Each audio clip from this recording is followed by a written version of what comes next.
Oh, snap. Oh, snap. And once again,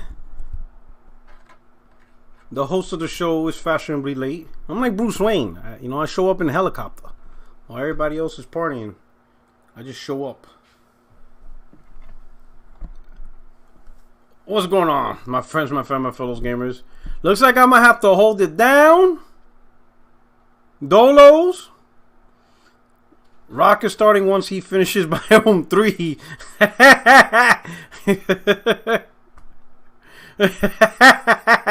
That's all that one. Rock is starting once he finishes Biome 3.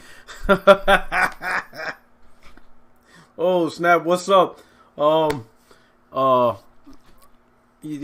course I'm wearing a Yankee jersey. You know this, man. This is my team right here. This is my other one. Got my mask. This is how I walk around California. Repping. Where's my other one? Do I got my other one? I got my other one somewhere. Also have a New York Giants one for the summer. I need to get one for the Knicks. Yo, what's up with my Knicks? They're actually good. Yo, it's been so long. Have I seen that team be relevant? It's crazy. It's crazy. They're the third best three-point shooting team in the league. I had to read that stat like 100 times. Wait, hold on. Still on Biome 3? No, I beat it. I beat Returnal. I beat Returnal yesterday. So then I put on Twitter, what do I do next? Now everybody's saying, oh, you got to collect each sun something from each biome. And then go to the house, get the keys, go back to Biome 6, and start the car. And I'm like, yo, that shit sounds more stressful than playing the game originally. And then somebody else told me once I do all that, I guess go back to Biome 3, beat the boss, get a different something, and then go back to Biome 6 and beat the boss again. I'm like, yo, what's up here? What are we doing here?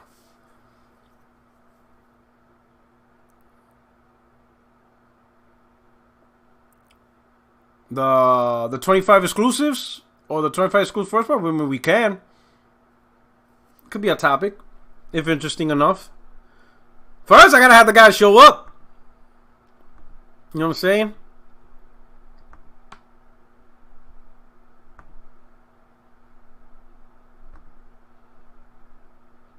Let's see. You know what I'm saying? It's been busy. You know what I'm saying? Things like that. My boy Optimus said he'll definitely be here, but he's having dinner with his wife. I didn't get an invite. I like good home cooking too. I'm just saying. I think everybody does, right? You guys checked out my hot take? About the whole IGN? How you feel about all that fraudulency? That dude got exposed.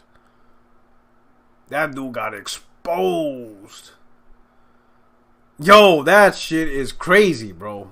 How that dude got exposed. Like, how you gonna go out there and make a tweet saying that you literally play Xbox every night? And when they looked up your gamer tag, you haven't touched it in 2 weeks. And then the last game you played was Yakuza 2. Which is something that was already on PlayStation. Like, yo, that dude got the check. I mean, if he got a check, if he got some swag, at least, do a better job of faking the funk. Like, all you gotta do is just turn on the console and then turn it off. And then it'll show you, oh, you last logged on last night or some shit. My man said to the all your games will belong to us in 2027. Oh, snap. What's up, chat? You know what I'm saying? What we got up in here? Well, this chat's wilding.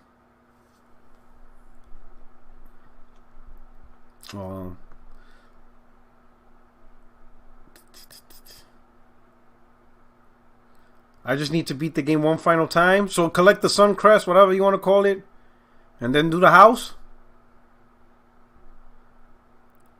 I think after I do that, I'm going to just do an Xbox and just, like, YouTube the rest. I mean, hell, it's just... I mean, it was whatever, right? I mean, hell, we got reviewers that don't even review games.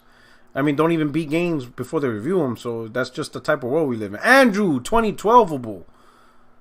What's going on? It says, hi, P-Rock77. Have you played Resident Evil Village? I bought it last Saturday and beat it last Monday. Far better game than I thought it would be. No, I have not played it yet. That is amazing. I'm hearing great things about it. So I'm looking forward to catching up to that. I'm glad you enjoyed it. Man, you really put in some hours, though. Or is it like one of those short games that you could do a speed run to? I know traditionally Resident Evil. But that's good stuff. I'm glad you enjoyed it. I heard great things about it. Let's see.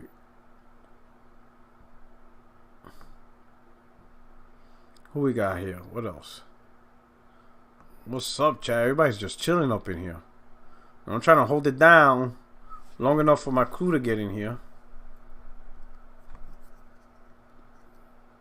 But I've done this before. Am I back in America? Yes. In California. So I'm in California, yay, right now.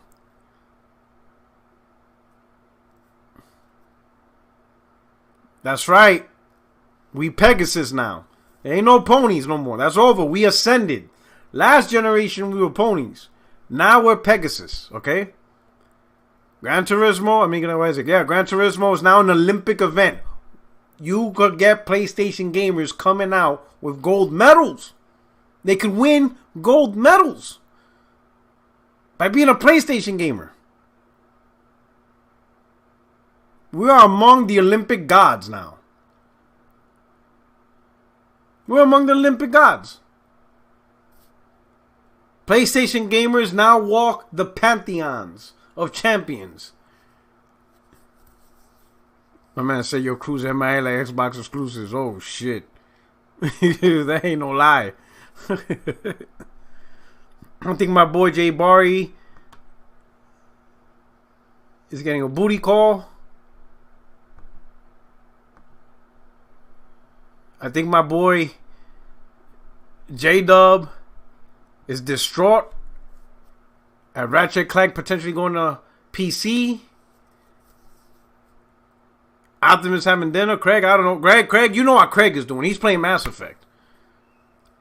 Garuda, thank you for Super Chat. Says, too nice. Thumbs up. That's what Craig's doing right now. He's playing Mass Effect. And he ain't going to stop. He's just stuck in that game. That dude's been playing Mass Effect every damn day for the last 10 years. P-Rock, you got to get your brother. He bugging. Listen. My dad, we tried to leave him in Puerto Rico. He followed us. I don't know how, but like we left him like an orphanage. With no ID, no birth certificate, no nothing. Like he didn't exist. My dad knew something was right. Well, something wasn't right with that kid. He's like, something ain't right with him. We gotta let him go. Like something ain't right.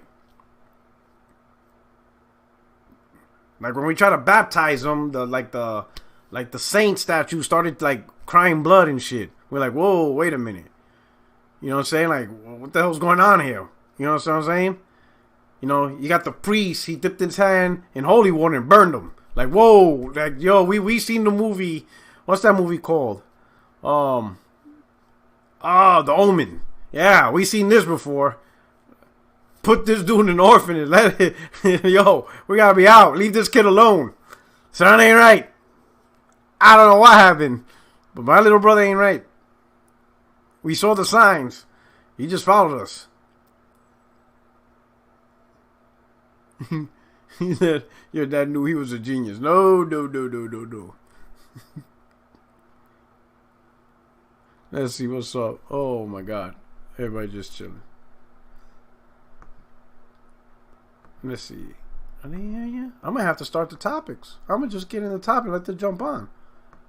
So I'm going to start off with the topic. I'll just kick off the show. You know what I'm saying? Let's see right here. Boom. Starfield.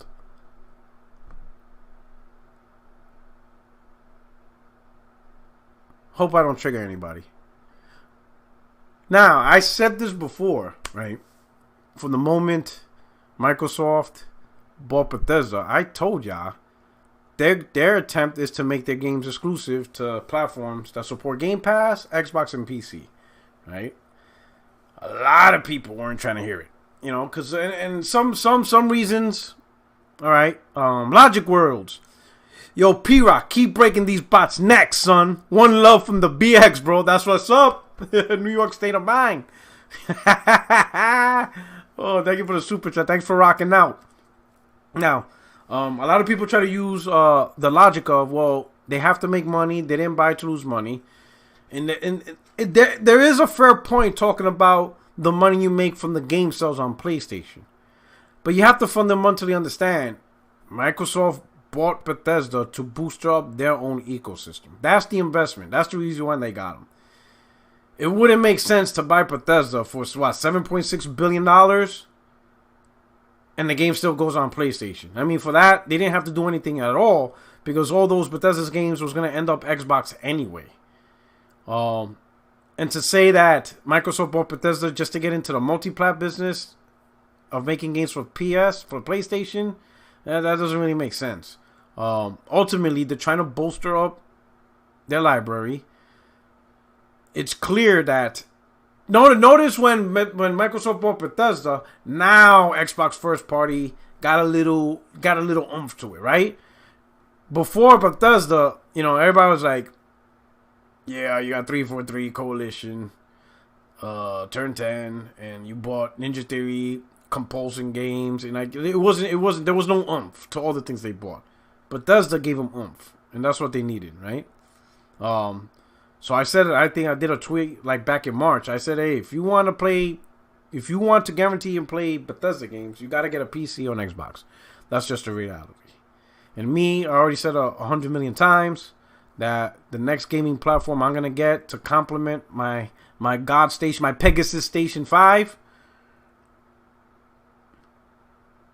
is gonna be PC. And then I'm also waiting for, hopefully, the rumors of a Switch mid-gen refresh or something, 4K Switch, whatever is true. Because damn, that thing is still $299. It still costs the same price it did in March 2017. Like, if it would be like $150 by now, which it should, then I would have bought it. I would have said, yeah, I'm cool with it. You know what I'm saying? Because I didn't know about the graphics. But it's the same price as it was back in 2017 in March. It's over 4 years ago. That console's 4 years old and it's still $299. Like, yo, that shit is crazy. Yo, that shit is wild. The console's 4 years old. The product, whatever. The hybrid console powerhouse. $299. 4 years later. Yo. That shit is wild. So I'm like, if I'm going to pay a launch price, I'd rather just wait for the new Switch. And it'll probably be $399. Fine, but at least it's new. Paying $299 for something that's 4 years old. That's crazy. That's what I'm saying. Wait for the Switch Pro. Might as well. I mean, $299 for the Switch now in 2021? Yo, hell no. That's crazy. But Starfield. Xbox, PC platforms. Those are your two choices. Don't bank on... I know a lot of dudes are trying to rationalize it's still going to be a PS5. It's not. It's not. Because Microsoft needs to bolster their exclusives. The exclusives matter, man. Let's stop playing around. It matters. You know? It matters to a company because it helps them sell their product by being unique. And what better way in gaming being unique than having... What better way to be unique in gaming than to have unique content? There's no better thing, you know? Why, you gonna have unique controllers? Unique 3D audio? Like, no, none of that matters. What matters is games. It worked for PlayStation, works for Nintendo. So clearly, it partially could work for Xbox. The problem is, Xbox has this... It's on PC, right? And of course, if you're a console-only gamer, blah, blah, blah. Yeah, got it. Sure. All right.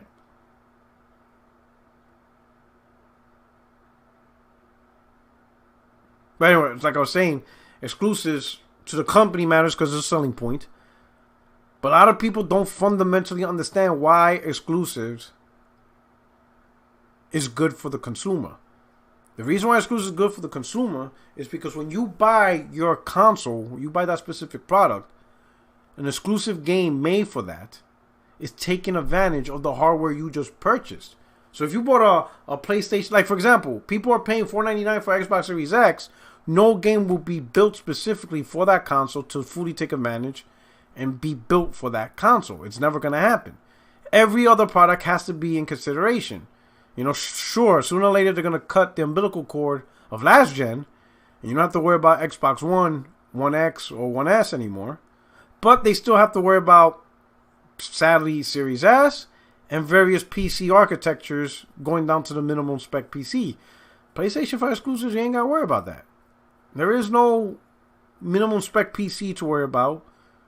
You know what I'm saying? There is no alternate lower spec PlayStation 5. It's one console, one architecture, and they're going to do the best they can with that architecture. And as a consumer bought a PS5, that's a great thing, knowing that you get some games specifically tuned for your platform. That's the appeal, you know. And traditionally, throughout generations of gaming, exclusives have been at the forefront of showing what a console can do, what that platform specifically can do. You know, they have, you know, exclusives have been, what would you say? A lot of times, the pioneers of the industry following suit. You know, like Mario 3D. You know, Super Mario. Super Mario 64. I mean. Right? That was a pioneer for 3D gaming. And Nintendo built it exclusively for the N64. And that led to, you know what I'm saying, other people following suit. Halo, which was exclusive to Xbox. And then they got ported to PC, but it was ported. But originally built for, you know, explicitly for a console on Xbox. And that right there showed the path and the blueprint for shooters on console. You see what I'm saying? There's a blueprint to this. So yes, exclusives benefit consumer who bought that console. Now, does it benefit a consumer? Let's say, does a PS5 exclusive benefit a PC consumer or an Xbox consumer or a Nintendo consumer? No, it don't appeal to them because they didn't buy the console on Xbox. And that right there, path and the blueprint. Oh, okay. What up? What up, Rock? How you doing, sir? What's going on, Code? How are you doing? How was dinner? Man, it was delicious. I can't even lie. I bet. You know, sad I didn't get an invite. I would have taken a flight. I could use a good home cooking. You know what I'm saying? I didn't know you was willing to fly out. Now that I know, we'll make accommodations next time. I get in the chopper. Get in the chopper. Yeah, I forgot you had connections like that. That's My fault, player. That's it. You know what I'm saying? One flight away, you'll see a Cobra helicopter landing in your backyard. Oh man. What's up? How's everything, brother? Man, everything is good. How y'all doing? How's the family? Family's good. My wife and her homegirls, they're about to go to Vegas on Friday. So she's gonna spend the week. She's gonna spend like 5 days in Vegas with her best friends. Is that wise, Rock? I mean, I guess you know your wife, but who we? Yeah, you know what I'm saying? So it's her and her two best friends. You know what I'm saying? I warned her. I warned her, and I told her, like, hey, what happens in Vegas stays in Vegas. And she goes, I know. And then I told her everything but herpes. That comes back. I'm gonna let you know, herpes comes back. That was from the movie. Was it Hangover? That was from the movie Hangover. Except herpes. Herpes tend to come back. Man, I hope they have a wonderful time. Yeah. I'm trying to convince her to play the craps table because that is fun. Craps is fun. Sure is. But she's just a slot type of girl though. Craps in the casino is very different than craps in the alley, though. Oh, yeah. One, you don't get shot. It's a little bit safer. You know what I'm saying? Yeah, it is a little bit safer. Ain't nobody trying to break up the game. Ain't nobody break up the game, you know? You ain't got that one dude who just, like, he's all quiet and all of a sudden he dives out the pal, grabs the money and runs. Man, there's always that one or two that be in it together. Yeah. And if that dude's a crackhead, you ain't catching him. Them dudes got infinite running stamina. Man, you ain't lying. They got a cheat code on that. Yo, them dudes can run forever. So you ain't catching a crackhead who stole your money. It's gone. Man, no good. It's gone. Gone. So, man. So I was just started off a little bit with Starfield being PC, Xbox only. Let me ask you a question. So did you have any opinions of when Microsoft bought Bethesda? Did you have any thoughts or opinions on the future of Bethesda games that's not already committed, obviously, in obligations, but the future of Bethesda, if they were going to still somehow put it up on PlayStation, or, what was your opinion on that whole deal and the future of Bethesda games in relation to Microsoft? Because to me, and me personally, a lot of people are surprised, and I'm thinking, I don't know, I thought it was a no-brainer that Starfield's not coming to PlayStation. Unless there was some type of deal prior, but other than that, I thought it was a no-brainer that, they're going to want this game to not be on PlayStation. Well, right. So what was my opinion? I really didn't have an opinion. I was neutral. Okay. Because I was waiting to see, like, I'm watching the job listings, I'm watching movement in the studios, I'm talking to different friends to see, what's going on here and there, because Bethesda as an organization, there is a certain percentage of their staff that they hired for no other reason than PlayStation development. Okay. And when Microsoft acquired that organization, they acquired everything. So there is a big percentage of Bethesda employees whose only job is PlayStation development and who have for years perfected those skills. And so, like, the first naive statement would be, well, they can just start doing Xbox development or learn DirectX or GDK or whatever the case may be. And it's really not that easy, because once you spent years perfecting a certain tool set, certain APIs, it's not the case where you just transform and start doing other types of development. Like, it can be done, but the skills that they have are, like, rare and in high demand. So either those people were going to be out of a job because Microsoft will say, you're no longer needed because this version of this game is no longer being made, so we're going to abandon development at this point. And so there would be, like, workforce cuts, or those people would leave voluntarily. So I didn't really know what was going to happen, which is why I was watching to see what the movement was in the studios. And I would be surprised if Microsoft did allow it to be multi-plat. And I would still be surprised if they allow it to be multi-plat. I know we haven't heard anything official or any of that stuff, but yeah, I would be very surprised if Starfield is anywhere other than Xbox-centric platforms.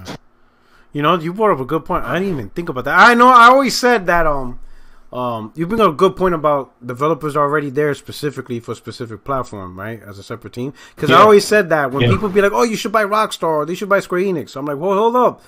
Because when these companies buy a major publisher, they're not just buying the game IP. They're buying everything. The debt, the infrastructure, the personnel, the resources, the janitor. Anything that that's associated, any old obligations and old contracts, if they're in debt, they bought that too. Whatever that company got involved in, they own it, right? So it's not just easy, with that, right? And I always think, but that's a good point, that they also bought the developers specifically that hone their skills on making PlayStation games. But I can see where your angle is, because if you started seeing people from Bethesda leaving and taking new jobs, and you could reasonably assume a lot of those are, or maybe some of them are, PlayStation centric developers. And like you said, it's highly skilled, because even if you did tell them, hey, you're just gonna have to convert over to Xbox and start making games for Xbox, if they really like the company and they want to stay there, I'm sure they'll do it. But some of them might be like, actually, I could go to another company and they could pay me for this skill, maybe even more. Because, again, I'm specific to a specific platform, and the way it's selling, I'm pretty sure more and more companies can always use PlayStation talent to make a game. So that's absolutely answer your point. And and keep in mind that it's not just a simple matter of switching. Like, okay, you were doing Vulkan development, switch to DirectX, because they also have people staffed for the DirectX stuff, right? So it's like now you're competing with your own colleagues for the jobs that they already have. Okay. So it's not like you can just switch and start doing something else. And then another thing, Rock, was that Phil and whoever was saying that Bethesda would remain autonomous, and that they had no desire to go in and start disrupting the way Bethesda did business. And Todd Howard said that too. And if that is the case, Bethesda may have decided for their own bottom line, it may be more beneficial for them to release multi-platform. So it's still unclear to me who makes that decision, because I know they said that Bethesda would remain autonomous. It's obvious that Bethesda was working on PlayStation development for these titles. And now if there is a switch to where it's exclusive to Xbox, again, I would be surprised if it wasn't. But then it still begs the question, well, is Xbox leaving them alone? Are they hands off or not? Because, like, why did this decision come about? So I don't have any idea. I'm just watching to see how it plays out. Me, I'm going with the assumption that I can't see Microsoft buying out Bethesda, making them part of their first party studios, and still having the games on PlayStation. Because I think even Phil knows everybody has to, unless they're on drugs, they have to know that their weakest part of the Xbox brand is the exclusive content. Content that, that's like Game of the Year level, always constantly talked about, They have to know that's the weakest part of their library, right? And they have to know Halo and Gears is just not enough anymore. Those titles, I would not put. I don't think they know that. They have to know that. It's just not possible. They have to do a little self-reflection, realize that while Halo by tradition is a big game in terms of historical context, where it came from, how far it pushed gaming, multiplayer shooters on consoles. But right now, the last game, and really the last two games, just didn't hit the mark like the previous when they first came out. It wasn't an industry, it's not being compared to the big titans of gaming anymore. While Halo 1, 2, and 3, you could see arguments of it's in the top tier along with Grand Theft Auto 3, with Mario, Zelda, Metal Gear Solid 1 and 2, and all those. Halo was always in the conversation as some of the biggest titles that come out in a generation. You cannot even put Halo 5 in the top 20 last gen, during the PS4 Xbox One gen. You would be nuts if you even thought about putting Halo 5, saying that it's a top 20 game, let alone one of the best in the generation, right? So Microsoft have to realize that Halo and Gears, like the Halo, Gears, and Forza, wore itself out. They need big IPs, and and in absence of creating them from the ground up, buying Bethesda, having Elder Scrolls and Fallout is huge, right? Yep. But with that, let me ask you this: paying $6 billion, right? And the game still goes on PlayStation. You didn't have to spend $7.6 billion for that, because the games comes on Xbox anyway. So what advantage does Microsoft have, even considering the game still being on PlayStation? When they dropped, what, 7.6, right? That's how much they something spent? like over $7 billion. Yeah, they spent over $7 billion for what then? If let's say if the game still went day one on PS5 on PlayStation, like nothing changed, like the environment is still the same. A Bethesda game comes out, it's available on PlayStation, Xbox, PC. Then what was the $7 billion purchase for then? Other than just saying we own Bethesda. Well, so if you look at it, like they have like short-term gains and then they have long-term gains. Long-term gains. So if you look at it in the short term, it would be equivalent to Deathloop or Ghostwire Tokyo. In the beginning, these properties were under development for these particular platforms. There's a business model already set up for them, so on and so forth. And so we will go with that model because that's how the plan was mapped out. And so what would happen, what they would get in the beginning, is all the money that these games made on PlayStation would now go to Microsoft, well, Bethesda, but also, of course, that means Microsoft. So the Xbox division would get any profits from those sales of games on the PlayStation console.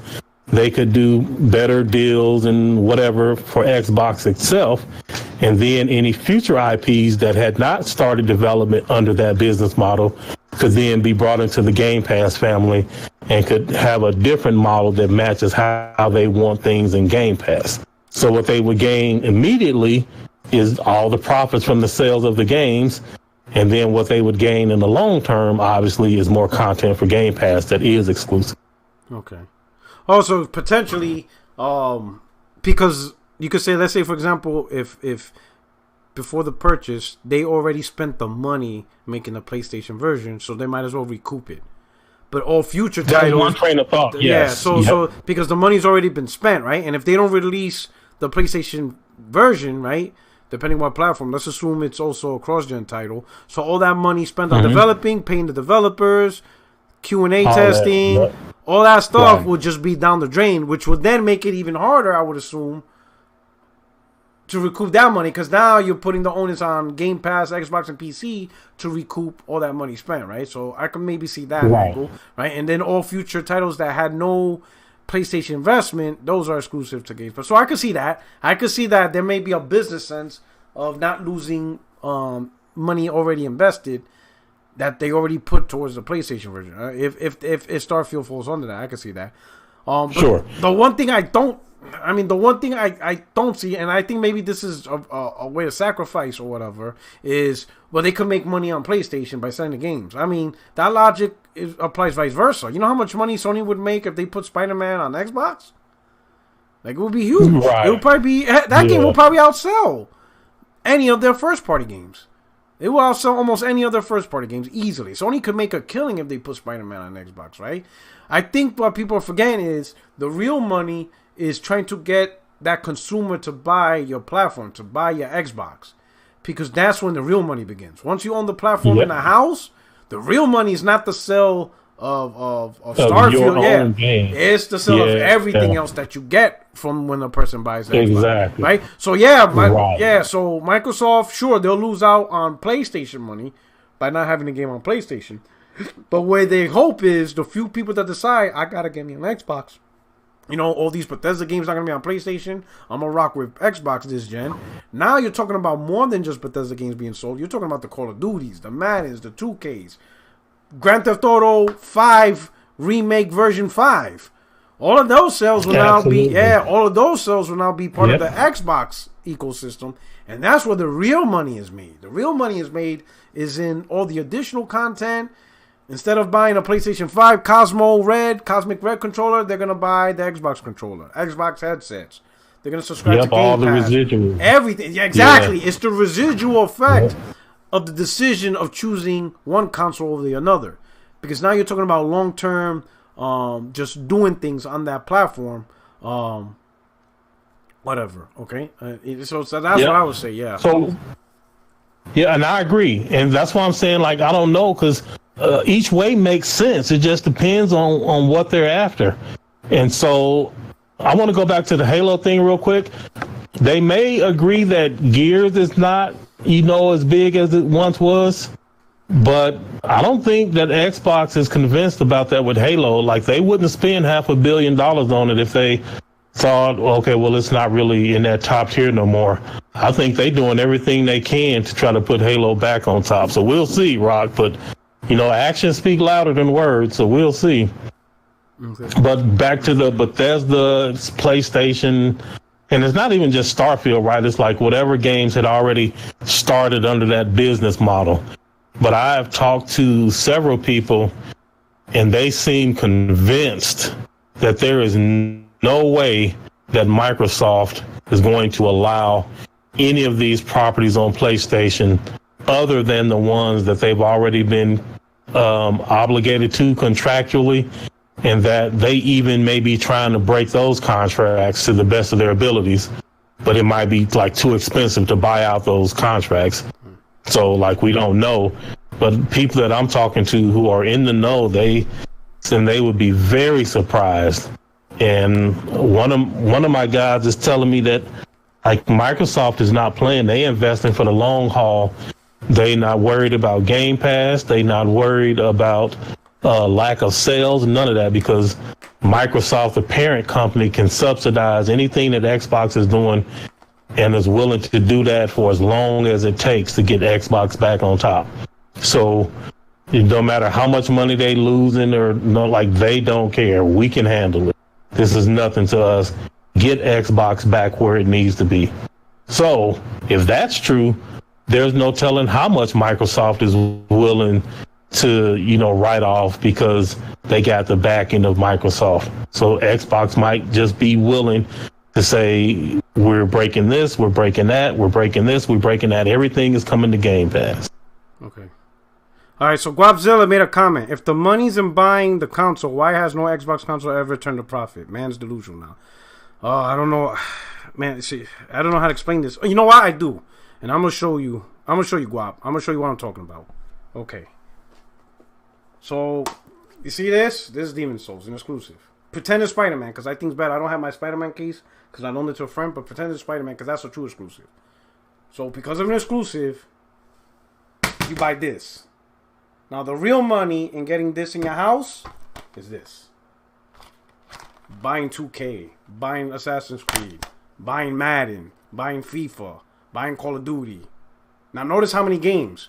Because of one exclusive, 5 or 6, 7 multiplats will be bought on this. Because of this exclusive. Does that make sense? So the real money is not this. It's all of this. This is where, because Sony gets a 30% cut. So the real king is whoever controls the market so these games can be sold. Because Sony doesn't make, not even Microsoft, they cannot keep up with the third-party industry. For every one copy of Spider-Man sold, there's a copy of Call of Duty, there's a copy of Madden, there's a copy of 2K, FIFA, Assassin's Creed, Battlefield. Yep. What else? What other multiplats? Name all the multiplats you can think of. Yeah, GTA, like all Grand of them. Yeah. Grand Theft Auto sold, you know what I'm saying? All of them. Think of all the multiplats that are out there. From the smallest... look at the Fortnite money that they making. Look at the charging for crossplay. Look at the PSN. The controller, right? Like all the residual. Right? If a person bought this and decided to get this, then they're gonna get PSN Plus if they want to. They're not gonna get Game Pass because they don't own the console and they don't own Xbox Live Gold. They chose this. Right? That's what Microsoft is trying to do. They're trying to prevent people from choosing this. They want you to choose Xbox. That way they can get the Call of Duty sales. They can get Fortnite revenue. They can get all that stuff. But they can't get that until people choose Xbox. Without exclusives, why would you choose Xbox? You're not going to choose Xbox because of 2K. That doesn't make sense. A lot of people don't see it that way. So the exclusives brings you into the console. Only the console now generates the money because of the games that is accessible. Okay? And stuff like that. Game Pass, they want to sell you Game Pass. Bethesda alone won't change that. You're right. Alone won't change that. But not buying Bethesda definitely won't change that either. You got to make the... We all agree Xbox needs exclusives. But then when they make the move to get exclusives, we say it's wrong. It doesn't work that way. Right. That doesn't work. It's not Bethesda alone. They have plenty of other studios. Bethesda is in addition to what they're already doing. And also keep in mind, like this conversation, like I understand what he's saying, but we have to keep in mind there was a time when Nintendo could not be toppled and Sony was the underdog. And nobody thought that Sony would be able to do what they did, but they did. You cannot just look at what has been and say it's going to forever be.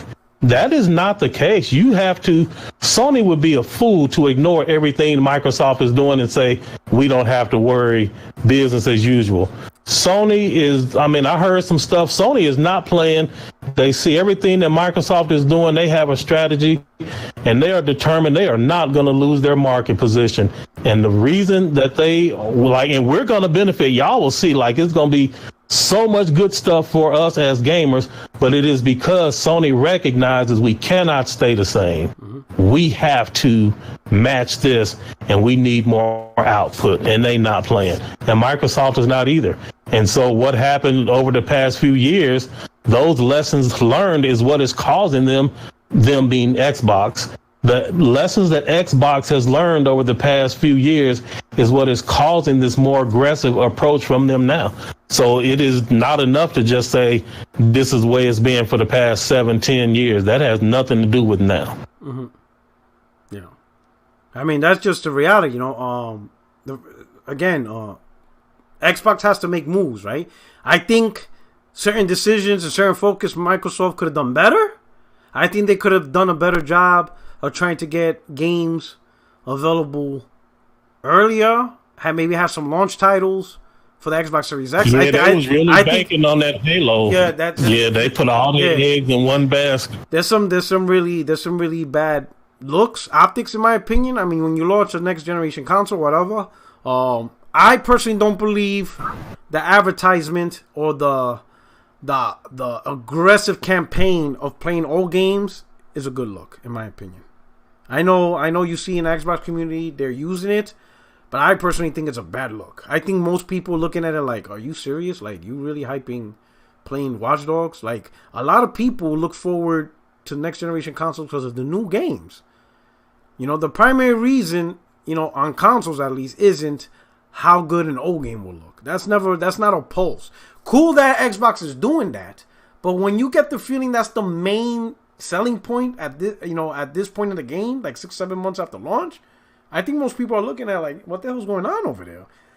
Like, where are the new titles, right? Especially now that PlayStation, you're hearing more and more PlayStation gamers talk about the new games like Returnal, Ratchet and Clank, and then when you look on the Xbox side, you're like, what are we talking about? Like, what are we talking about, guys? I don't know. What is there to talk about other than an old game or something? You know what I mean? That's a bad look. Well, I think it's smart on their part, Jay. P-Rock, I really do. Really? How? I hear you.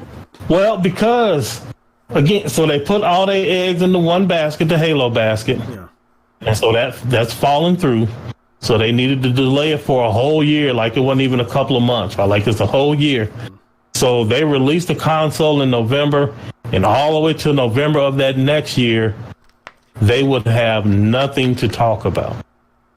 And so what they have to do, in my opinion, is to focus on the things that they can control, which is technology for all the games that you may not have played, day and date in Game Pass, getting big name games. That I can get, yeah. The Game Pass thing I get, yeah. Yeah, but then like also, a lot of people haven't played all of the games, right? Like there are plenty of games from the current generation that people haven't played. So their whole thing of play these games in the best version possible, although I disagree with that stuff, but that whole pitch of, in addition to this Game Pass, you get to play these games that you haven't missed or play your old favorites. I forget how they worded it. But the whole point is everything is better over here on this.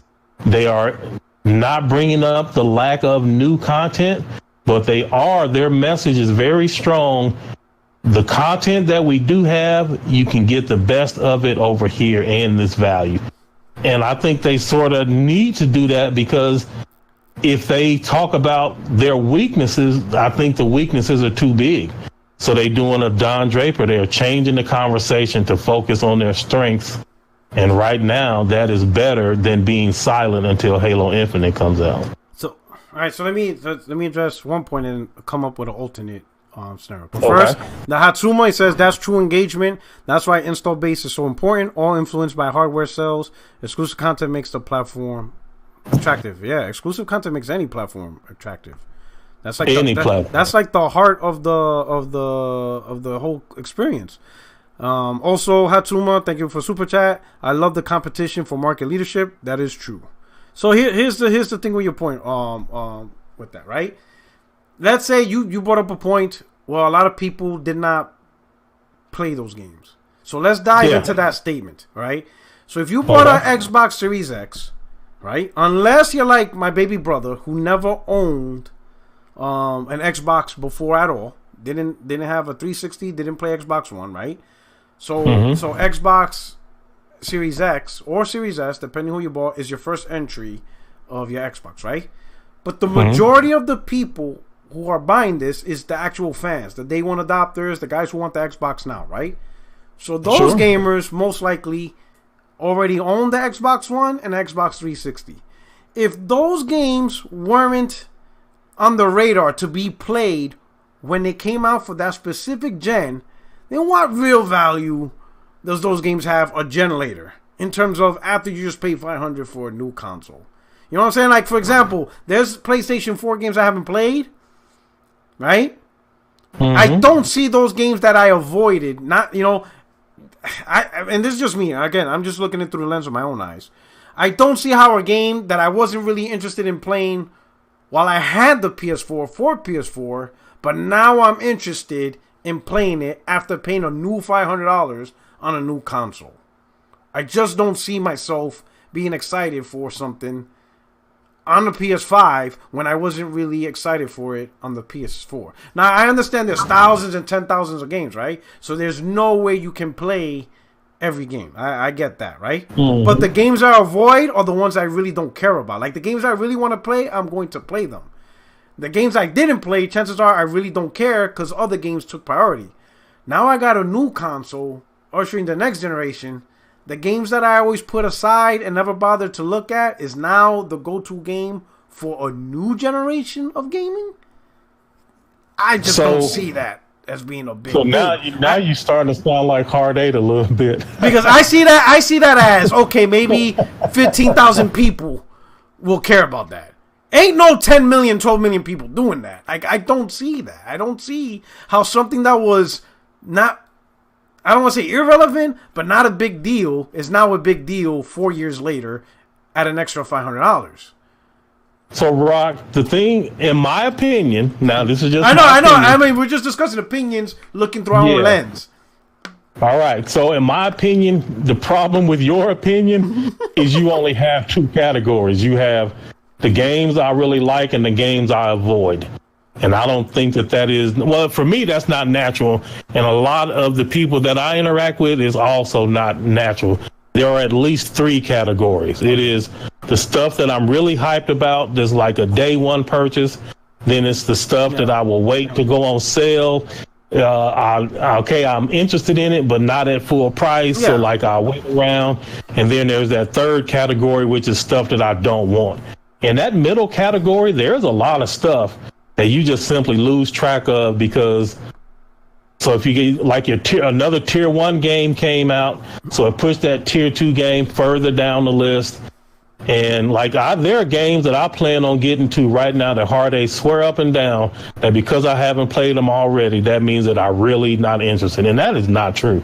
I am interested. It's just way too many, and there's only so many hours in the day. Well, and so I prioritize. Let me ask you this. So the games that were on Xbox One you get around to playing, that's something to be happy about? That's what you're doing on Xbox Series X? There's something to be happy about. No, I think no. You see what I'm saying? Think about it. No. Think about it. I got a brand new Series X to play Condemned 2 or something. Because I didn't get around to playing it 7 years ago. No, that is not what I'm saying. No. What I am saying, I'm doing what is it? Emotional. What is it? Emotional honesty. Well, intellectual honesty. I'm that lawyer. I'm that prosecutor. I'm gonna get this guilty verdict out of you, one way or another. I listen to you. I listen to you. I'm gonna be that prosecutor. I'm gonna take you to court. I don't care if you are innocent. You're guilty in my eyes. I'm trying to be the next DA here. I'm trying to get this done. I don't care. It ain't about justice. Right. Go ahead. So I definitely don't think I do not think boosted old games alone is enough to buy a new console. Absolutely not. I do not think that. Okay. I am extremely disappointed with their lack of quality first-party content to show off the new hardware that they worked hard to build. Mm-hmm. Absolutely not. Like, you will never get me to say that. But what I am saying, like, Your Honor, I want this guy's a hostile witness. He's a hostile witness. Yeah, man. Given that I have a Series X and given that I'm under oath, yes, it is. I think it is.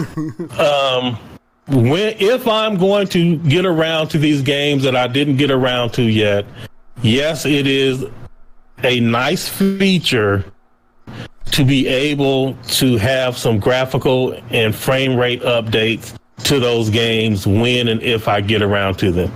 But let me be very clear, Rock, I do not think that is enough. Like, absolutely not. I just think it's smart for Microsoft to focus on the things that they can control, because a lot of us have those games where we just didn't get to them yet. Because, like, right now, there's stuff that I'm playing, but Returnal came out, so stuff got pushed back. And then Ratchet and Clank is coming out, and then it's going to get pushed back again. And Pain is coming out, it's going to get pushed back again. Deathloop is coming out. To it. Yeah, exactly. You got to get around to playing Xbox after Sony stops releasing these damn games. So, yeah, that's what I'm saying. I think it is smart for them, Rock. I'm not saying that it is smart or desperate enough for me. Yeah. Smart or desperate?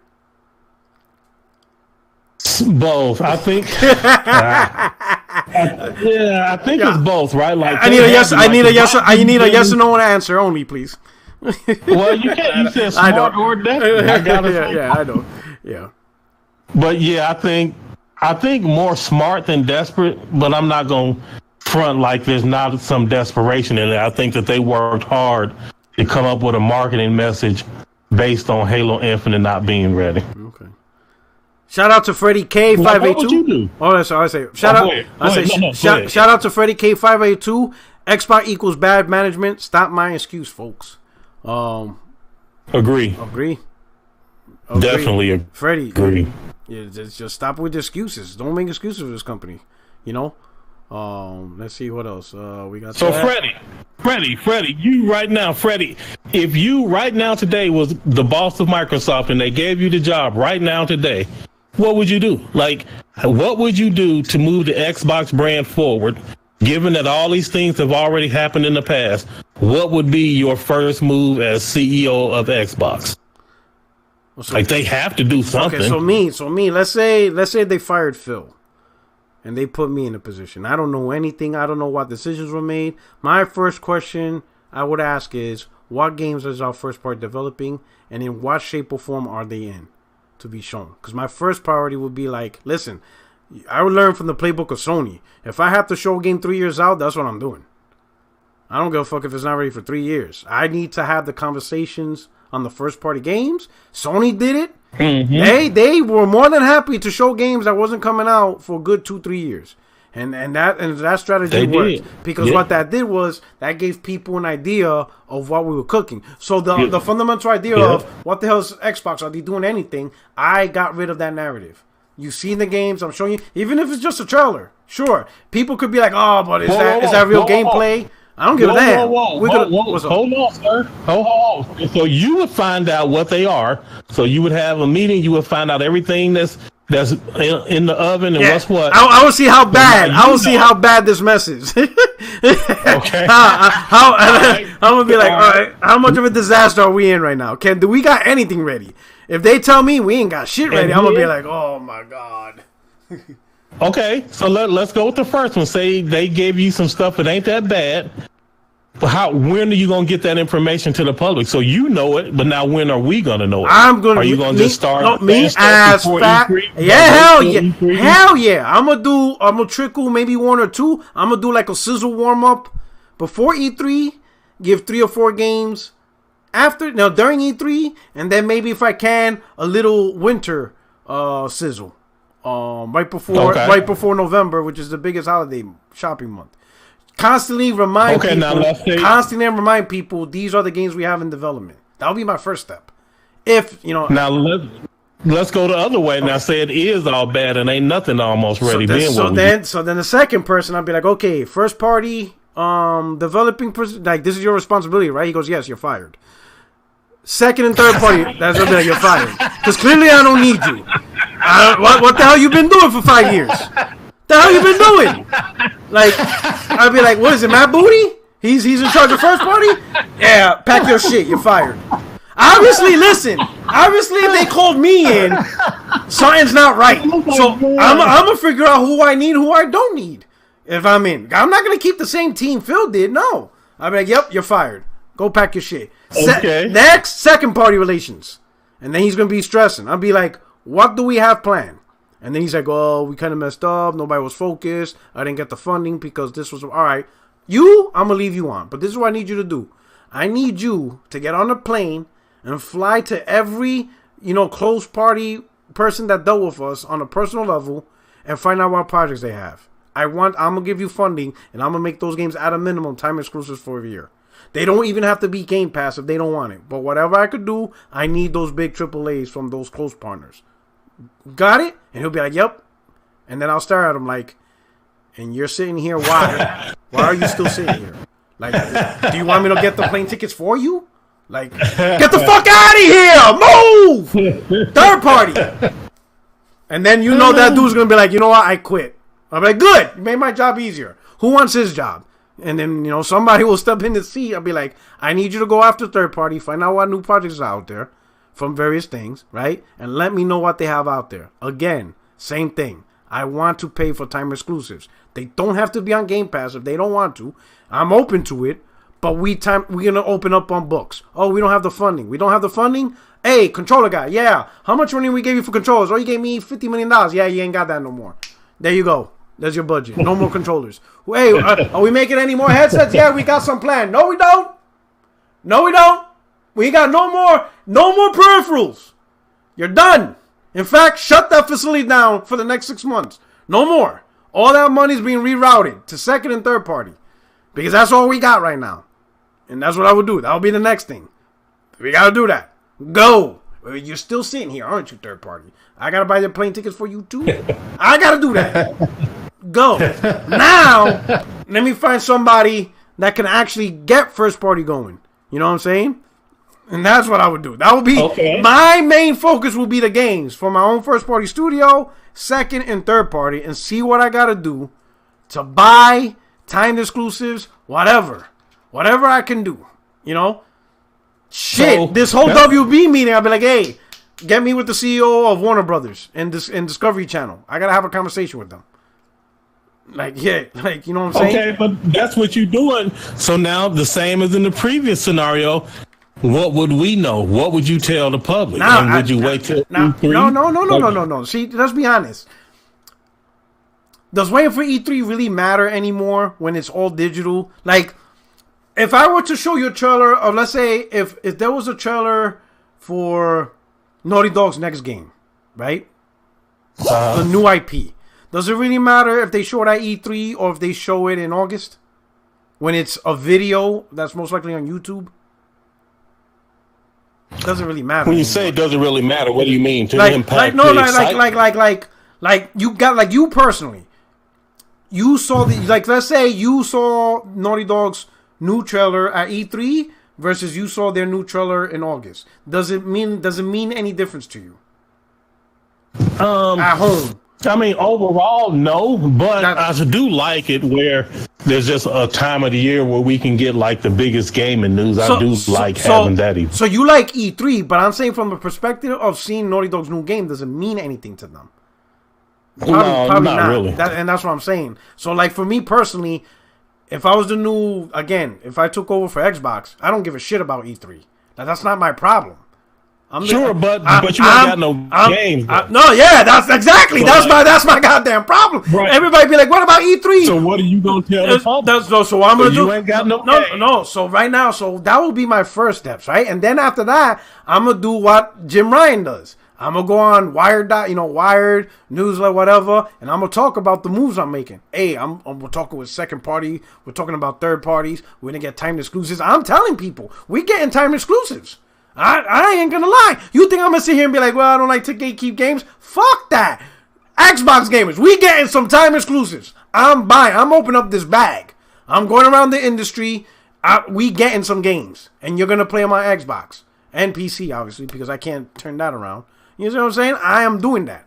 Everybody's gonna get the message over the next. From the moment I step in, the only thing people are gonna hear from me is games. They're gonna hear very little about boosted. I'll have some little low-level guy talk about FPS boost. But from the main guy, me, who's going to be the face of Xbox, they're going to hear nothing but game-related conversations, and they're going to hear nothing from me talking about getting second-party, dealing with second-party games, either timed exclusive or exclusive to just the Xbox ecosystem, and dealing with third-party, right? And then I'll let my, the super, the super fans, you call them bot fans, the super bots? I'll let them, bot ultras, the bot ultras, I'll let them, fan the flames of, oh my God, we could get Call of Duty exclusive. I'll let them make up whatever story they want to make up. But for me, the face of Xbox, you're only going to hear one thing from me: first party games, second party games, third party games. If I have to talk about Game Pass or boosted games, it's not going to be for me. I'm gonna have somebody else be the face of that. You know what I'm saying? To me, the right people sending the right message means something. Me being the head of Xbox, everybody always hearing what I have to say, and everything. Every time I talk, it's about games. That's gonna set a momentum for everybody. Everybody's gonna know that is my focus. There won't be no assumptions of me worrying about controllers or mixer or none of this stuff. Anytime I talk, games. If we have to talk about FPS boost, RDNA 2.0, you won't even see me anywhere near that conversation. I'm gonna have somebody else, another guy, deal with that. But the face of Xbox, they're only gonna know one thing that I'm focusing on is games, and that will start break. And then as soon as I get a trailer out there, first I'm gonna look at it personally, because I ain't gonna trust nobody. I'm sorry. This is one of those things where this is one of those areas where you have to micromanage. And I will personally, I want to see the very exact footage that you're gonna attempt to show. And I'm gonna look at it and I'm gonna be like, I accept that. Show that footage. Nothing else. Any changes to this footage is gotta come back to me all over again. And any footage that I don't approve of, no, fix it. Start over. This ain't it. And I don't care if it's from first, second, or third party. I got to approve and see all footage pertaining to exclusivity or time exclusivity for Xbox. I got to see the footage. And if I don't like it, it ain't being released. I don't care if it is a third party. Like, no, you ain't showing that. That ain't the deal. This ain't it. That ain't it, third party. I mean, I grant that your game looks great, but the way you're showing it to the world is trash. Fix it. That ain't it. And that's what I would do. But what the fuck do but what the hell do I know? I ain't know shit. But I mean, but if you did that, then you're not doing anything to help push the sale of the new console that ain't got no games. Okay. Like, you're not giving people a reason. That's not true. PlayStation 4 did that. PlayStation 4 did what? They sold their console with barely any games. It was bad. I'm talking about you as the CEO. You're not doing anything to make the console appealing. I am doing appealing. I am doing appealing. I'm talking about games, and people are seeing. Like, but you're talking about games that are like 4 and 5 years out. But guess what? I would actually not technically no, because remember, I'm also including second and third party. They could already have games in the middle of production, and because I intervened, I'd be like, hey, this game you're about to release. Can we? What do I need to do to make this game not go on PlayStation in 3, 4, 5, 6, 7 months? What can I do to keep it off that console for a year? That's where the second, third party comes in. Like, granted, if my first party is 2, 3 years away, and there's nothing I can do about that. That was the decision Phil made. That's it.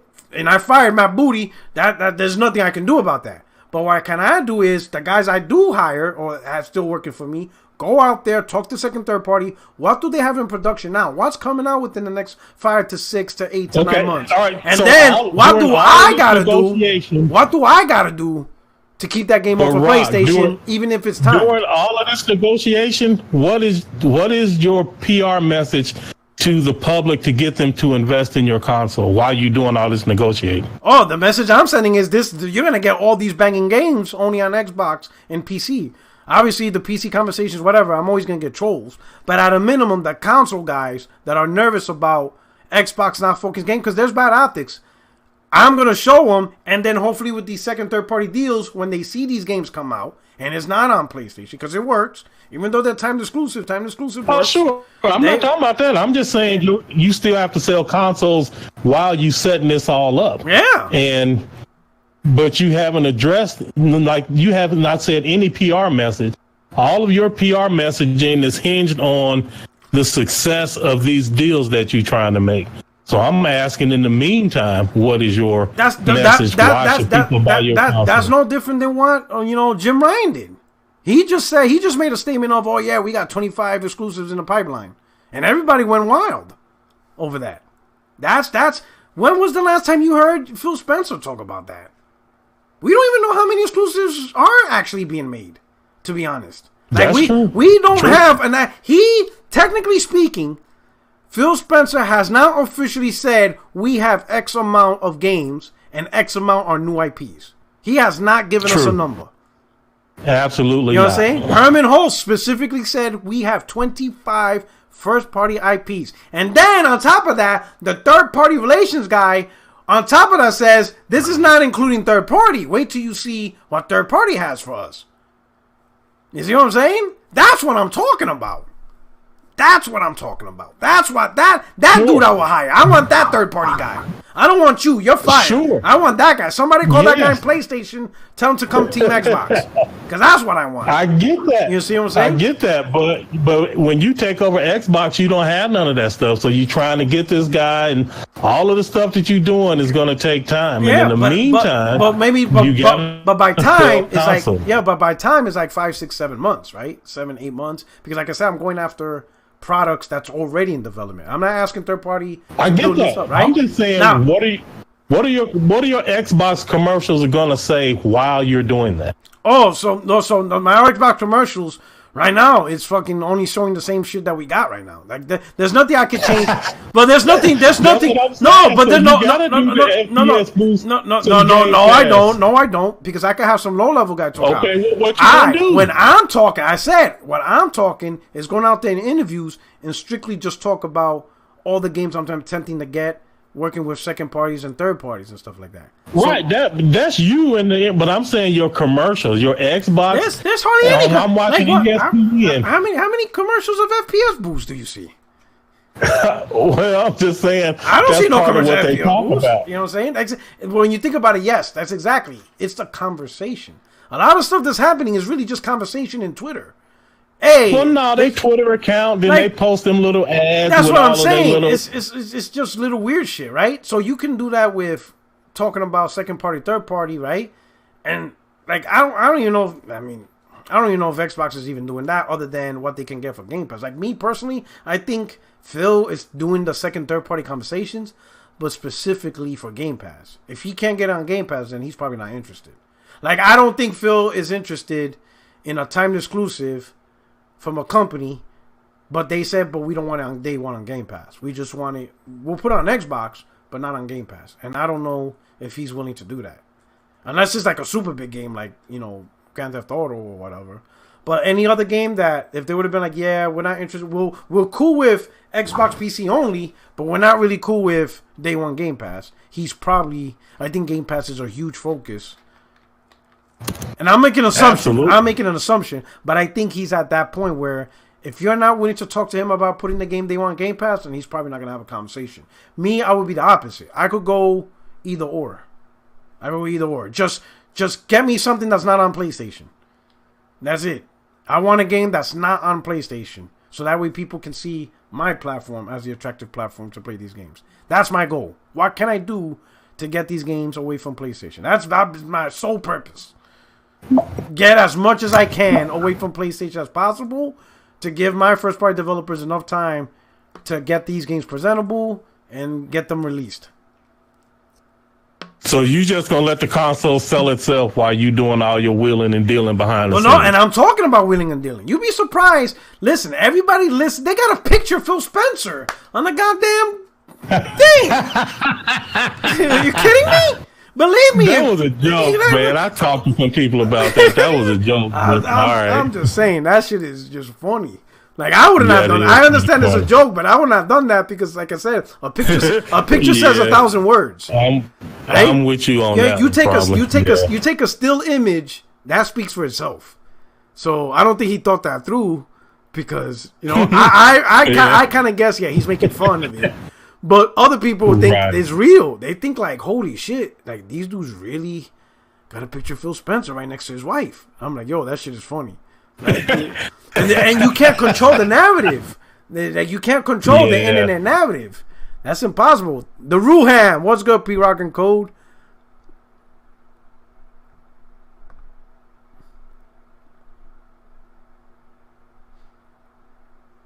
All right. What up? Okay, and we got the Vegeta just showing support, bro. Hit the like button, no doubt. Thank you for the super chat, Vegeta. All right, let's go on to the next topic. What image I got? Hold on.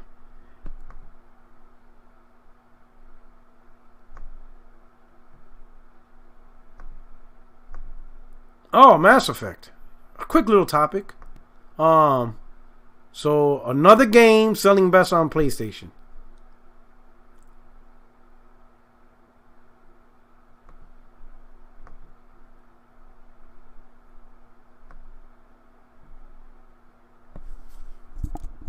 Oh, Sam. If something go wrong, I don't hear you, Code. Okay, there you go. Okay. Man, I lost you for a minute, Rob. That's my fault. Oh, my bad. I was hearing nothing. I'm like, what happened? Oh, Microsoft shutting us down. So the next topic. So another game, Resident Evil apparently sold better on PlayStation. Mass Effect now supposedly, and this is based off UK sales, right? I think the reason why people use the UK chart track sales, because it's for whatever reason statistically, it's kind of close to when the real world breakout happens. Like, it's not that far off. Sure. So like the percentage of how many games are sold in UK, it kind of mimics what the rest of the world's doing. So that's why I think a lot of people use it as a gauge, right? Okay. Yeah. So there's a guy on Twitter. I gotta get him on the podcast, but he brought up a good point. He said, and he was talking to Dustin Nagari. That's how you pronounce his name. I don't know, but I know who you're talking you know what I'm about. talking about. But he made up a good point. He said that, and he just made up these. He just used these numbers. If the sales of these third-party games are 80% PlayStation and 20% Xbox, then technically Sony has the market share power to approach these third-party publishers and say, hey, your game on average sells 80% on our platform, 20% on Xbox. How about we give you upfront money equivalent to 20% of what Xbox would have done anyway, and you make it timed exclusive or exclusive on our platform? And I thought about that. I honestly never thought of that. You know, I knew market share and stuff like that gives any company a level of power in negotiations on, stuff like that. But I never thought about a potential where, that low sales margin can give a company a level of power and say, hey, your game only sells 8% on this product anyway. How about we cover that cost and you just make it permanently exclusive on our platform? You're getting the money you would have gotten from them anyway. And they would be like, you know what? Yeah, you're right. Whether we get our 8% of sales from them or from you is still the 8%. So yeah, you just give us the money up front. Yeah, your game's exclusive to PlayStation. Cool. No harm, no foul. You see what I'm saying? Yeah, that is a savvy move. Yeah. So that was interesting. So with Mass Effect, once again, selling best on PlayStation, right? How long do you think Microsoft can allow? I ain't gonna say the word allow, but how much influence can Microsoft really have if the games at raw dollar value, $60, hell, even $70, just consistently sell better on PlayStation? Like, how big does Game Pass have to get at that point? right? Because it's a competition. I granted, great value to the consumer. Got that. Game Pass, great value. I'm not here to argue that. But obviously, people feel this is the way forward for the industry in terms of making money and revenue. But what if games sell so damn good on PlayStation that it negates that theory? Like, what does Microsoft have to do to really grab a hold of the industry? Like, buy Sony? Like, say, fuck it, we're just buying Sony. Like fuck it. Like, well, I mean, like, so they in it for the long haul, right? And so as long as Microsoft is willing to subsidize whatever moves they need to make, I mean, they willing to wait it out until they can build the brand back up. And I think what you said is games, making deals and all of that stuff. And I think that the way it's sounding now, because Microsoft paid them good money to bring these games into Game Pass, I'm curious if that wouldn't backfire and Microsoft is like, we'll give you 80% to not put it on PlayStation. I don't know that. I'm just making it up. I know what you're saying. Like, how far are they willing to write that checkbook? Right, because Microsoft, apparently from what I'm hearing, Microsoft is willing to back what they need to get Xbox where it needs to be. So where is that line? I do not know, but clearly they not playing. So they may, once they tell Microsoft, hey, we're just only going to release this on this platform, and Microsoft could be like, hey, hold on, let me sweeten the pot. Like, give me a chance to counter, so on and so forth, you know, blase, back and forth. True. Yeah. Okay. But I do think that was a savvy idea, though.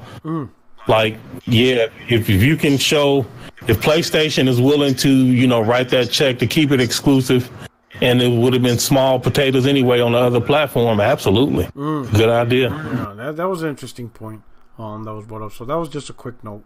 I'll take a thought. And then let's see the next topic. Okay, so I'm glad we talked about intellectual honesty. I love that video. So I couldn't wait to bring this up with you. So you're I'm sure you're fully aware of what happened with the director of IGN, Justin Davis. Good Lord.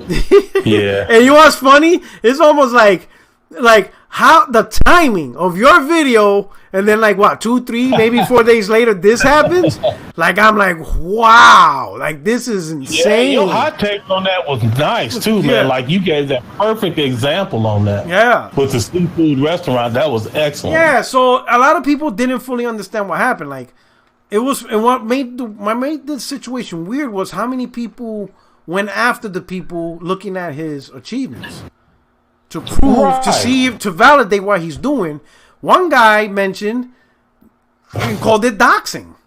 I was like, yeah, that was crazy. Oh my God, he called it, like, he really compared this to doxing. I'm like, that's not what doxing is, man. Like, not even close. Like, in fact, not even the whole point of the achievement PSN profile is to show the community your gamer profile.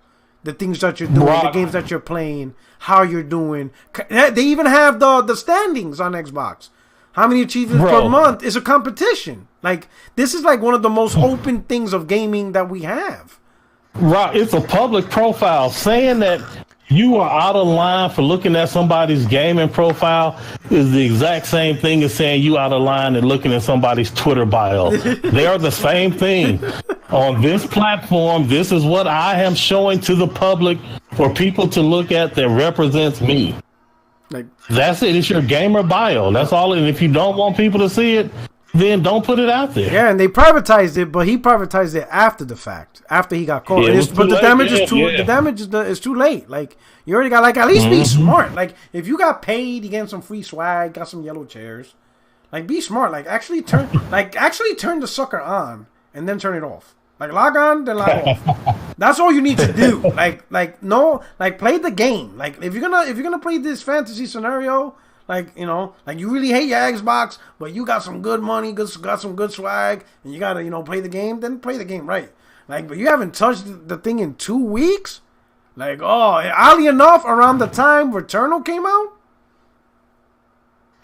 like, coincidentally, like, this is just funny. So, like, with intellectual honesty and dishonesty, can you elaborate on that? Because I will, you know, it's a great video. I retweeted out, but maybe if you could talk about it with this audience and people, because I know a lot of people, every time I mention you, it's like the first time they heard about you. So, you know, so every podcast is always going to be a new person that gets introduced to you. All right, sure. So intellectual honesty is this thing, like, it's been around for years, right? Decades. And it's, especially like in technology circles, there's this thing where like intellectual honesty, where they teach it to you and it's about your personal character. And basically what it is in a nutshell, intellectual honesty is different than regular honesty. Regular honesty is if I'm chopping it up with you and if I tell you the truth or not. That's what regular honesty is. Intellectual honesty is if you are truthful with yourself when you hear new ideas and new information. Intellectual honesty has nothing to do with how you interact with other people. It only has to do with how you receive new information. And most of us, for many things in our lives, we have chosen a side. And it's easy to say, you know, Xbox versus PlayStation, because this is a gaming centric channel. So we will just use those as examples, but it's way more than that. It could be Windows versus Linux, or PC versus Macintosh, or Apple versus Android. Like, it doesn't matter what it is, but we will use gaming as an example. And so if you are an Xbox guy, and if you hear Jason Schreier is writing a new article, PlayStation 5 SSD is 3 times faster than we thought. And that is the headline. And you haven't read the article yet. If you do not have intellectual honesty, the very first thing you're going to do before you even click the article to read it, your brain is already looking for ways to discredit the article and try to find fault with it, and try to find what parts you can downplay and what parts you can maximize to your advantage, because you are not intellectually honest. You are not allowing yourself to get the information to see what's true and false. You are only getting the information based on if you think the ideas are on your side or not. Intellectual honesty is, okay, I'm a big Xbox person. Well, let me read this article, and if it's true, it's just true. And then I will change my worldview based on like what's true and what's false. An intellectually honest person accepts ideas for what they are, and then they adjust themselves internally based on the information, instead of keeping their position and then just minimizing and maximizing to their advantage. And if you're going to be in a technology space, you have to be intellectually honest. You have to be able to just let the facts do the talking, let the technology do the talking, and don't try to flavor. Because again, this is all inside of yourself. It has nothing to do with other people. Do not let yourself become polluted with your own narrative to where you can't even hear the truth anymore. It's just not going to work, especially if you're going to be in technology. And then, of course, how you behave inside of yourself will ultimately be reflected when you interact with other people.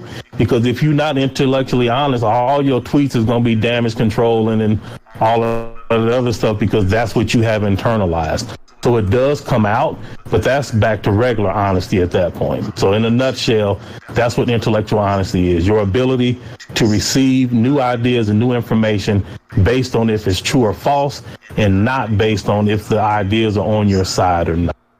Okay. So I'm going to throw an example, but before I do, there was one super chat that I skipped. It's Freddie K582. He did mention push first party to do new IP, stop PC releases.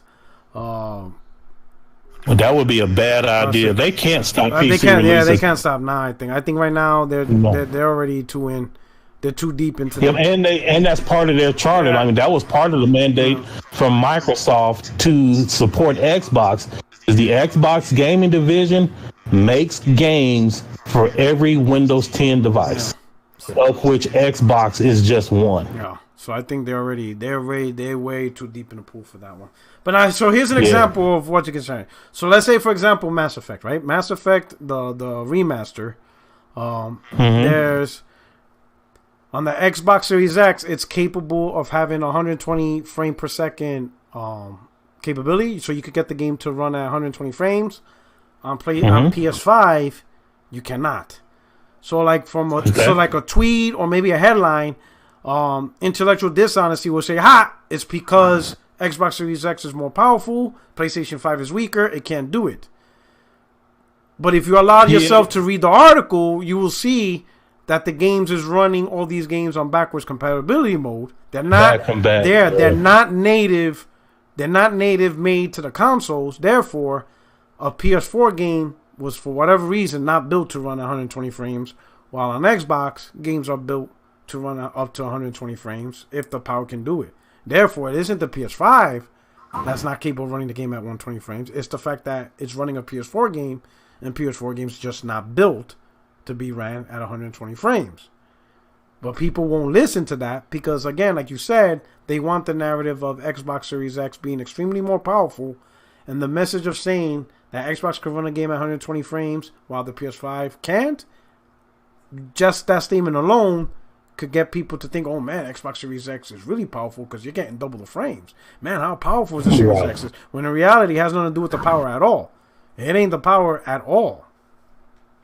So I'm gonna answer that because there are three different positions in that question, Rock, and I'm gonna go to through each one. I'm gonna try to do it quickly. Mm-hmm. For the extreme Xbox fan, when they hear that, because if they are not intellectually honest, as soon as they see that headline, Mass Effect 120 frames, 4K on Xbox Series X, because that idea is on their side, they are going to read the article already looking for bullet points that they can use on Twitter and everywhere else, because in their mind, they're looking for how can they validate the article? How can they provide extra proof to show that the article is accurate?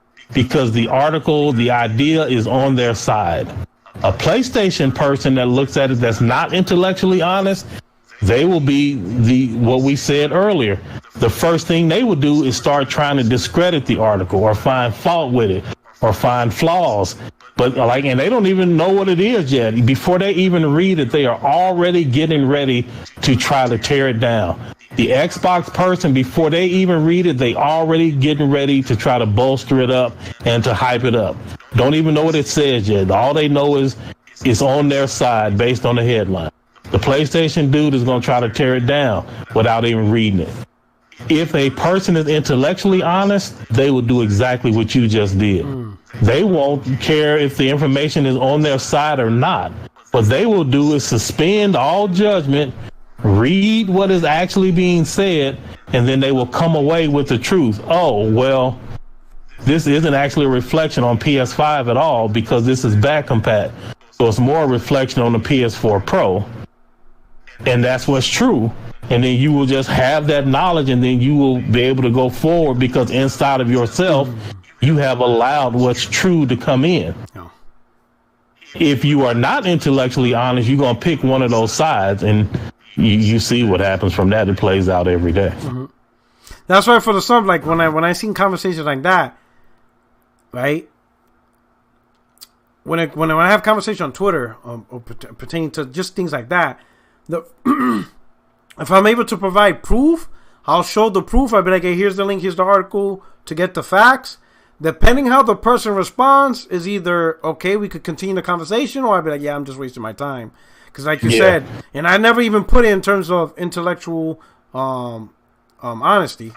Yeah, I never heard of that term. So that's what it is. But I knew it was something. Like, if I show you something and you're not accepting it, then I already know you already made up your mind. And this is no matter what happens, like what I tell you, they're not going to listen to you. They already have their way set. So I recognize that. Like, I'm not going to spend the next 50 tweets trying to convince you. That shit ain't happening. I already know, like, here's the proof, here's the link, here's the article, here's the conversation. And then depending on your reply, if I hear but well, that I already know. There's no getting to you. All right, have a nice day.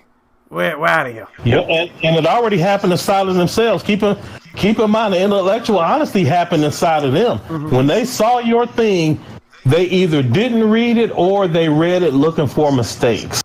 Because to try to counter it, yeah. Yes, absolutely. And it happens inside of themselves, and then it plays out on Twitter. But like internally, they really believe that whatever fault they can find, well, that ain't true because this person owned a bike in the 3rd grade, so he lying. Like, what are you talking about? It's just they find a way to discredit stuff. Yeah. So like if you are a Democrat and you don't like Republicans and you hear about this bill a Republican is trying to pass, you won't even need to know all the details of it. You're automatically going to start trying to discredit it without even understanding what it is. you know what's funny? Vice versa. You see that all the time. Like sometimes I like watching YouTube videos of like, and for both sides, for Democrats and Republicans. To me, it's you know, left wing, right wing. You're the same retarded bird. You're the same dodo bird. Yep. You're the same dodo bird, right? Okay. For the most part. But I like for example, people who says, "Hey, how do you feel about Obamacare?" "Oh, I hate it." Blah blah blah blah blah blah. Cool. Hey, the Republicans, they have a bill called the Affordable Care Act, and it's supposed to do this and this and this. What do you think about that? And they're like, "Oh, now that sounds better. That sounds more reasonable." And I'm like, "That's the same bill." Like Obamacare is not the actual official name. The official name is the Affordable Care Act. Like it wasn't Obamacare is just the nickname they gave it because of who did it, but it was actually called the Affordable Care Act. Like, oh my God, like Jesus Christ, like you know what I'm saying? Like, absolutely. And it's because once they associated the act with Republican, now they like it. Yeah, and something like right. Yes, so and vice versa. So there's some Democrats on our side, same thing. Yeah. Yeah. Yep. If the idea is on our side, we will hype it up and boost it. If the idea is not on our side, we immediately start to attack inside of ourselves. That's the key. It don't matter how it plays out in public. It's like you are keeping yourself deceived. You are contributing to your own ignorance, willfully and on purpose, because you do not want information that contradicts what you want to believe. So you find a way to reject it. That is intellectual dishonesty. So that's it. So thank you. Yeah. So I just wanted to bring that up, and I think that's it. I think that's. Let me see. Hold on. What else? I want to make sure I hit up all the topics. Oh, okay. One more thing. So, last topic: Ratchet and Clank. So I guess there's a little conundrum because I guess one of the trailers says. Console exclusive, so because they added the word console exclusives, already seeing hashtag. They took it out, man. They updated it. Yeah, I'm already seeing hashtag whole slate and stuff like that. It's hilarious and stuff like that and stuff. So here's the real question, right? Here's always been my stance with PlayStation, right? I'm never gonna say that not a single PlayStation game will never ever be on PC. That's just not something, because you never know what they're gonna do, right? Something disastrous might happen in 2 years where they need to start making games PC, they want whatever. My stance has been that for the PlayStation 5 generation, majority of it, they're gonna keep their PS5 games exclusives, and then towards the end of the gen, when they're getting closer to PlayStation 6, then they'll put the games on PC, because at that point, the main job that these PlayStation 5 exclusives have, besides selling themselves, is selling the console.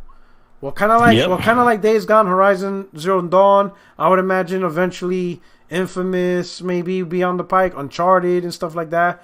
Those games already did their job for at the time when they were needed, which was to sell the PlayStation 4. Those games, they're just not that relevant in terms of selling a console. Like Uncharted 4 and them, they're not going to sell the PlayStation 5. It's the new games and the new exclusives and stuff like that. So how do you feel about this whole potential PlayStation games going to PC? Do you have a different opinion? Do you see Sony going day one sometime this gen? Is there some type of business thing that you hear about? What are your thoughts about it? I have not heard anything about that, but I agree with you 100%. You made an excellent case for, I think it was 2 years ago now, like in 2019, you made that video, and I agree with it then. I agree with it now. Once a game, for example, like Horizon, where they started giving it away free on PlayStation, that game has already done its job as a system seller. Enough time has gone by to where they're actually starting to give the game away.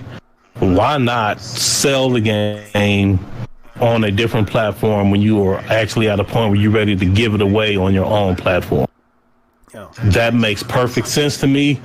I don't have a problem with it. If they have like a 12 to 18 month window, I think that makes perfect sense. It's a smart strategy, in my opinion, because it doesn't devalue the console while at the same time moving some of their more popular properties on the different platforms to get sales. You saw that thing where Epic had offered them $1 billion for 5 games. Oh, Yeah, so it was like, man, why wouldn't you do it? It makes perfect sense to me.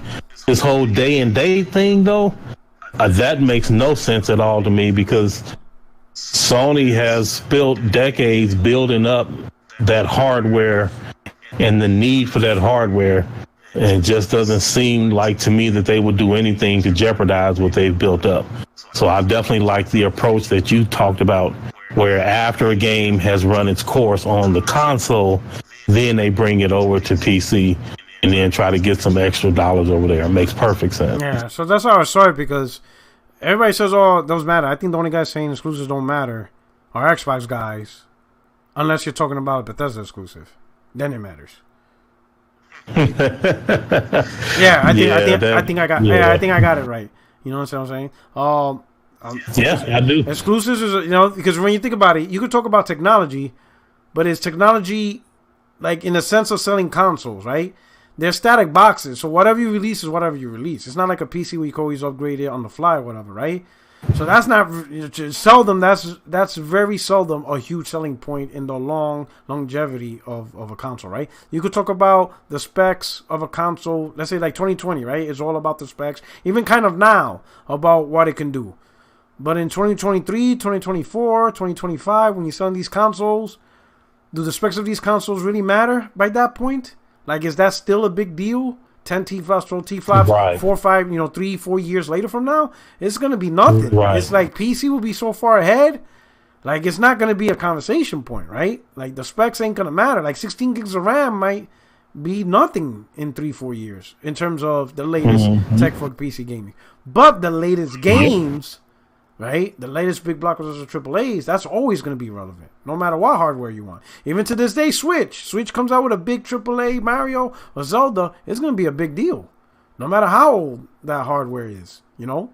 So that's, and I think Sony realizes, that's a huge selling point. So I don't think they're going to do day and date with PS5 games, you know what I'm saying?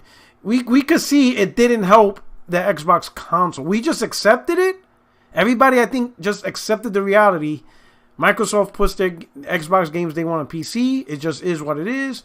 It's just no point in just keep talking about it, complaining about it. It's been done for years. It's done. It's over with, right? Yeah, I mean, because that's a Windows device. Yeah. Xbox makes games like they don't like. There's more than one PC. Like there's a Windows PC, there's a Linux PC. They don't make games for Linux PC. No. They make games for Windows 10 devices. Yes. One of which is Xbox. Yeah. Of course, it's a special Windows 10 version, but yeah. It's a specifics. Yeah. So I think Yep. so I think that's that boat already sold. Everybody accepted it. I think what some people are trying to do is create an environment where, how would you say, maybe through social media advertisement, they want to level the playing field, because everybody deep down knows, as long as Sony keeps their games exclusive to PlayStation 5, that is an advantage Microsoft can never, ever catch up to. There's just no way possible. It's just not the ability of PlayStation able to say, this is the only platform in the entire world where you can play this game. No other platform that you own, no matter how you own it or what you own, can play this game. That's a huge, powerful statement. That's always been impactful in gaming. Nintendo used it, Sega used it. Almost every major brand has used that level of advertisement and the term exclusive. It's to this day, it's one of the most powerful. It's one of the most powerful messages you can say in gaming. This game is exclusive to this device. It's not just gaming, right? It's like when my grandson is applying to colleges, like every college is trying to show you what they have exclusive to them that you can't get anywhere else, and why you should choose that school. True. I'm sure that if you were to try to recruit someone into the military, there will be exclusive things to the Marines that the Air Force can't give you. They would have that same pitch. Like, it's everything. That's a good point. You have to have something exclusive to bring you to that thing. You made a good point, because exclusively for us, we say what we say is a title. We're the only people in the branch that has the title of Marine. No one else has a title. Like being an airman or soldier or sailor is not a title. So you know what I'm saying. Right. So it's true. So Just a description. yeah. So just, you know. Yep. So that's a good point. You know. So exclusive works. I mean, hell. I mean, what is it? Dodge has the Hemi. You know what I'm saying? Yeah. You know? Yep, get that big Get Hemi. that Yes, Hemi. sir. You know, we got the Hemi, you know? So Yeah. there's always something. Camaro's exclusive to Chevy. Mustang is exclusive to Ford. But they have their old cars. But, you know, but it's true. You got to have like an icon to separate yourself. In an industry where everybody's the same, you know, in a car industry where, you know, basically a car is 4 wheels, engine, transmission, you know, seat, steering wheel. You got to give yourself a unique identity in an industry that's common, right? And gaming is the same way. An industry where everybody's making games, has tools, you know, graphical effects, 4K, blah, blah, blah. You want to do something that stands out among the crowd, whether it's being a publisher or a console manufacturer, whatever. You want to have something exclusive that makes people attracted to your brand and identifies you with the exclusive product that you create. So it's gonna be interesting, you know. Of course, you know, I always got trolls hit me up because I'm always in the fight, you know, talking shit, having fun. But I always tell them, listen, yeah, Ratchet and Clank Rift Apart might come to PC one day. The question is, how long are you willing to wait? Because technically speaking, 2027 is still one day. Are you willing to wait 6 years to play this game? I wouldn't. Like that, I ain't waiting. Like if there's a game I really want to play, I'm not waiting. I'm not even waiting 6 months. If I want to play that game, right, I'm gonna get the platform and then I'm gonna play it the day it comes out because that's what I want to play. You know. Here. All right. Yep. And like I said, everybody got them tier 1 games. You only got 2 categories, which I find odd. But yeah, it's like these are my must plays, and then here are the ones that you know. I wasn't saying that I got 2 categories because I understand your categories and I pretty much agree. Oh, okay. My point was if the game wasn't that important to play over a 7-year span on the console it was made for, then how important is that game to play crossing over to a new generation of gaming with a new platform?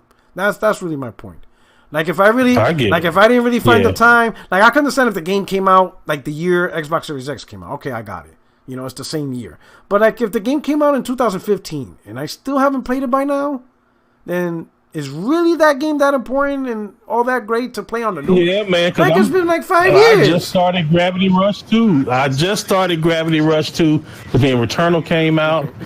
And then probably by the time I platinum that, Ratchet and Clank gonna be out. And like I said, and we just like all of this stuff. And I'm definitely gonna get back around to Gravity Rush 2. But man, all these tier 1s are just dropping. So it just depends. You need PlayStation to get on a drought then. You need them to do the Xbox drought. So you can catch up to Xbox. That's what you're saying? All caught up. Yeah, you need PlayStation to go on a drought so you can catch up and get on your Xbox. No, I need PlayStation to do exactly what they're doing. I might have to use some more sick days at work. Yeah, that's it. Oh, and know what's crazy? Whatchamacallit? That game Forsaken?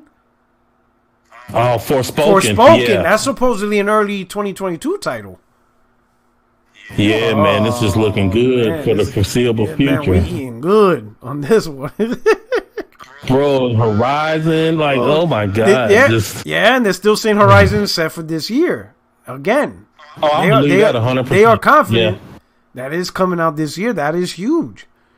I believe it. We'll see, but I definitely believe it. If I was a gambling man, I would take bets that it is.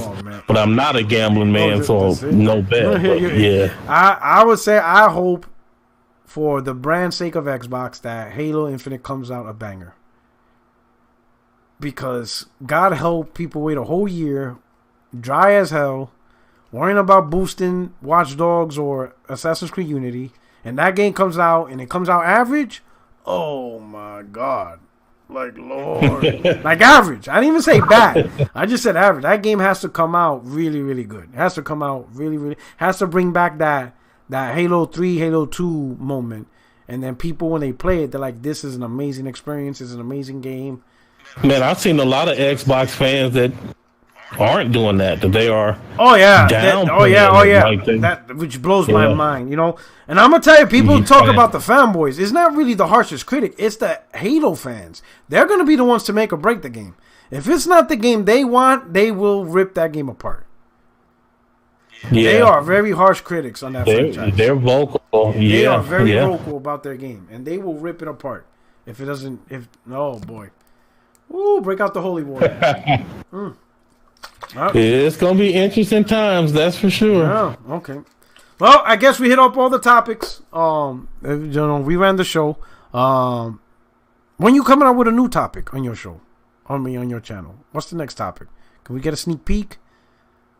Yeah, so the next so there are 3 topics in the oven, and I'm doing them all, and I'm editing them all now. Okay. But one of them is defining what an API is. People hear that term all the time, and they don't know what it means, so I'm going to explain what an API is and give some examples to try to help simplify it. Then we are doing what a GPU is, what it actually does, and why people confuse it with graphics.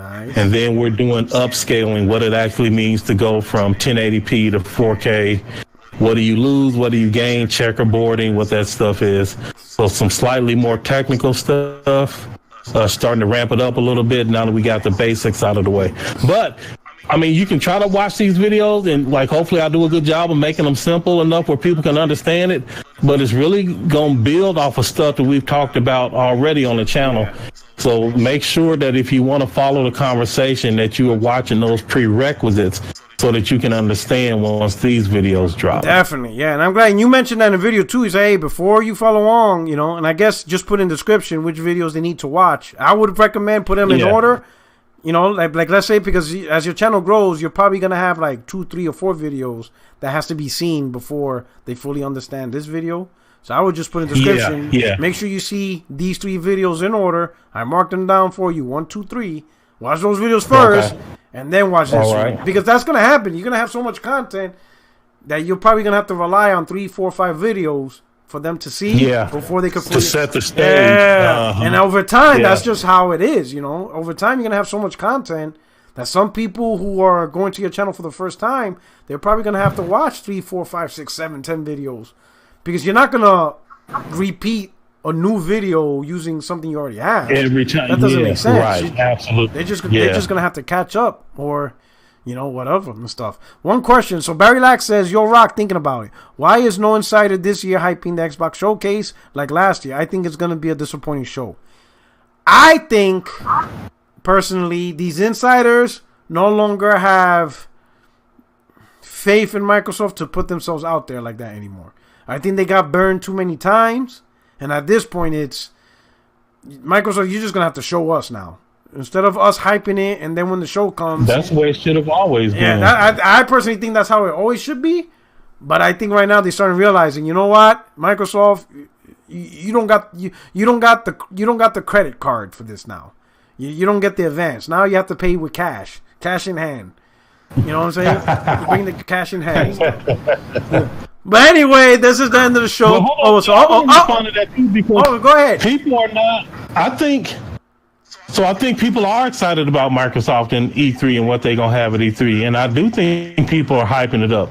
At least on my timeline, it is. The thing that I have noticed is people aren't really hyping up Halo itself. People are wanting you to lower your expectations for Halo Infinite. And I think that's because they have lost confidence in 343, like you said. But as far as the rest of Xbox, from on my timeline anyway, people are hyped about Xbox and E3, especially because they think they're going to get a Starfield announcement and some other stuff, although Jeff Grubb or somebody tweeted, don't expect Everwild or Hellblade 2 or whatever. But before that, my timeline was full of activity, people hyped for E3. It's just Halo that they trying to downplay. Okay, me, I can't wait to get an announcement of Dead Rising 3 running at 120 frames. Oh, that's going to be glorious. You all over. Anyway, everybody, I hope you enjoyed the show. This is your boy Porter Rock 77. Of course, Optimus Code shows up. Check out his channel. You can see it in my YouTube. Click on channels. You'll see the links and descriptions of everybody there, and you can check out, subscribe to the channel. If you're new to the channel, welcome. I hope you enjoyed the show. Look forward for you sticking around, so make sure you hit the subscribe button, hit the like button. Check out for another hot take coming this week. We'll see what it is. But anyway, this is your boy Porter Rock 77, and you guys take care. We're out of here. Peace.